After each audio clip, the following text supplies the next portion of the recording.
సంచలనాత్మకమైనటువంటి విషయం చెప్తున్నాను, stay tuned అంటున్నాడు.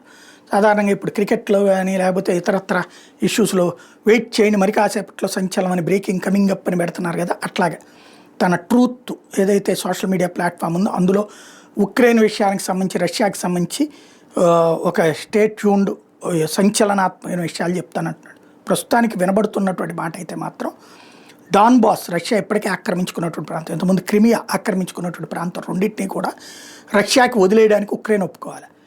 ఉక్రెయిన్కి నాటో రక్షణ కవచంలోకి తీసుకోవడానికి, అంటే ఉక్రెయిన్ మీద ఎవరు దాడి చేసినా నాటో దేశాలని దాడి చేయాలి అన్నటువంటి రక్షణ కవచంలోకి, అంటే నాటోలో సభ్యత్వం అన్నటువంటిది రష్యా ఒప్పుకోవాలి. నాటోలో సభ్యత్వమా లేకపోతే నాటో ప్లస్, ఇప్పుడు మనం రష్యా ఓపెక్ కంట్రీస్ కాదంటే ఆయిల్ ప్రొడక్షన్ కంట్రీస్లో కాకుండా ఓపెక్ ప్లస్ అంటారు, అంటే అరబ్ దేశాలు కాకుండా ఆయిల్ ఉత్పత్తి చేసే దేశాల జాబితాలో కూటమిలో ఉందన్నమాట. అట్లాగా దీన్ని కూడా నాటో ప్లస్ అని ఏమైనా యాడ్ చేస్తారు, ఎందుకంటే ఆ మధ్యన ఇండియాని కూడా అట్లా చేరుస్తామంటేనే వద్దంది ఇండియా, ఇది చైనాతో గొడవ నేపథ్యంలో అట్లా చేస్తామంటే వద్దంది. అట్లాగా ఉక్రెయిన్ని నాటో ప్లస్ కంట్రీ కిందన ఏమైనా చేస్తారా చూడాలి.